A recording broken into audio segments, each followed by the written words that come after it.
The cake's icing glistened under the chandelier, a saccharine pink that mirrored the flush on my daughter Lila's cheeks as she clapped her hands, her 6-year-old laughter ringing through the banquet hall. Balloons swayed lazily above, their helium hearts tugging at strings tied to every chair. I stood at the edge of the crowd, my tie too tight, watching her twirl in her polka-dot dress, oblivious to the tremor in my chest. The room buzzed with family, cousins, aunts, my parents, but their chatter felt distant, like static from a radio I couldn't tune. My ex-wife Mara was late. Again. And my brother Ethan hadn't shown up either. A sour knot twisted in my gut, though I couldn't name why.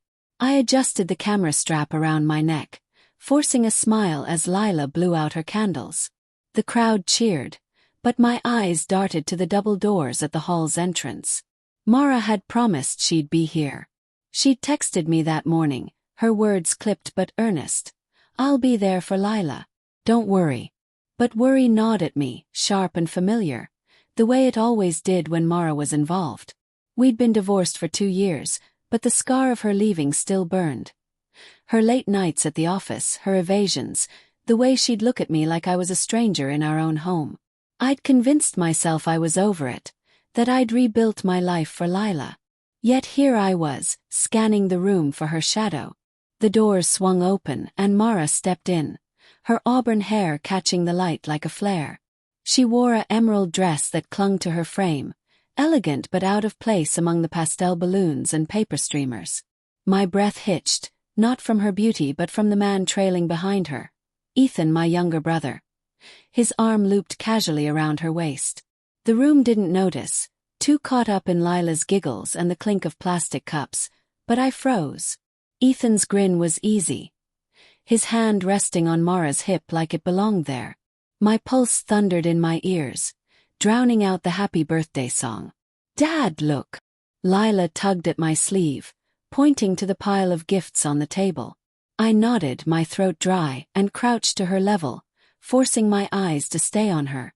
But my mind was elsewhere, replaying the image of Ethan's hand, the way Mara leaned into him, their bodies aligned like they'd done this 1,000 times. I tried to shake it off. Ethan was tactile, always had been. Maybe it was nothing, a friendly gesture, a misunderstanding. But the knot in my stomach tightened, whispering truths I didn't want to hear. Mara approached, her heels clicking on the hardwood floor, and knelt beside Lila, brushing a curl from her face. "Happy birthday, sweet girl," she said, her voice soft but laced with something I couldn't place. Guilt, maybe, or defiance. Lila beamed and hugged her, oblivious to the tension coiling between us. Ethan lingered a few steps back, chatting with our cousin, but his eyes flicked toward Mara, quick and deliberate, like a secret shared in plain sight. "You're late," I said, keeping my voice low so Lila wouldn't hear. Mara's smile faltered, her hazel eyes meeting mine for the first time. "Traffic," she said simply, but her gaze darted away, landing on Ethan. My chest burned.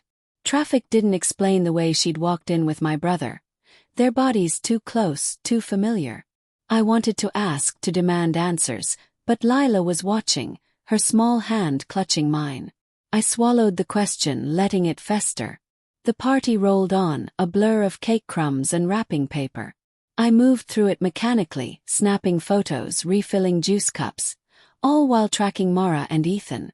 They didn't touch again, but their orbits were magnetic, always near, always aware.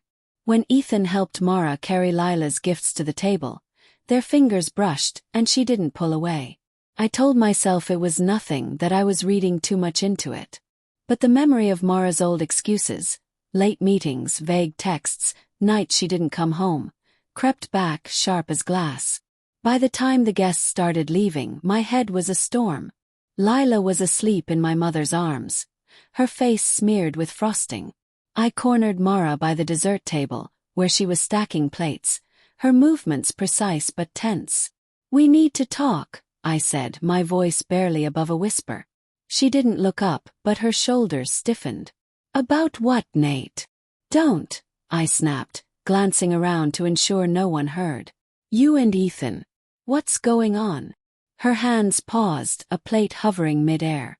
For a moment she was silent, and that silence was louder than any confession. My heart sank, heavy with the weight of what I already knew but couldn't face. "It's not what you think," she said finally, her voice low, almost pleading. But her eyes betrayed her. Guilt flickered there, raw and undeniable. I stepped closer, my voice shaking. "Then tell me what it is, Mara.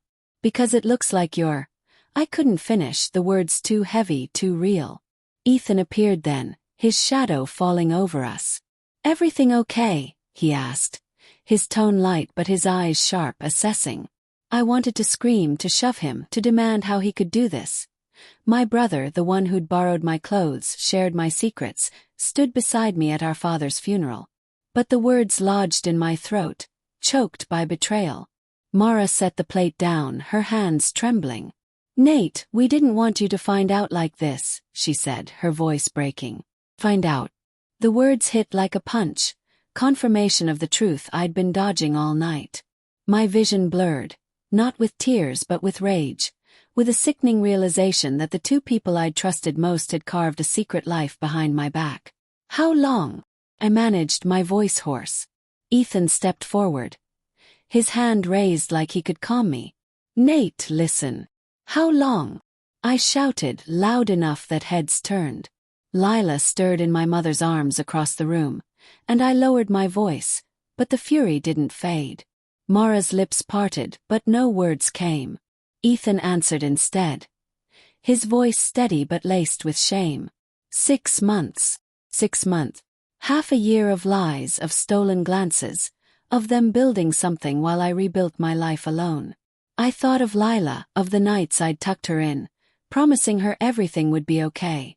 I thought of Ethan at our family dinners, laughing, clapping my shoulder, all while he was with her. The room spun, the balloons above mocking me with their false cheer. Mara reached for my arm, but I jerked away. "We didn't plan this," she said, tears brimming. "It just happened." Her words were a knife, twisting deeper. Happened. As if love, betrayal, could just happen like rain or a mist bus. I looked at Ethan, searching for the brother I knew, but he was a stranger now. His face a mask of guilt and defiance. The final blow came softly, almost an afterthought. Mara's hand brushed her collarbone, and there it was, a glint of silver, a ring on a chain, half hidden by her dress. An engagement ring. My knees buckled, but I stayed upright, clinging to the last shred of my pride. They were engaged, my ex-wife and my brother, building a future on the ruins of my trust. I turned away, unable to look at them, and walked to Lila. I lifted her from my mother's arms, her warmth grounding me as the world crumbled. The party was over, but the betrayal would linger, a wound that would never fully heal. As I carried Lila out into the night, the weight of their secret pressed against me, heavier than her sleeping form, a truth I could neither escape nor forgive.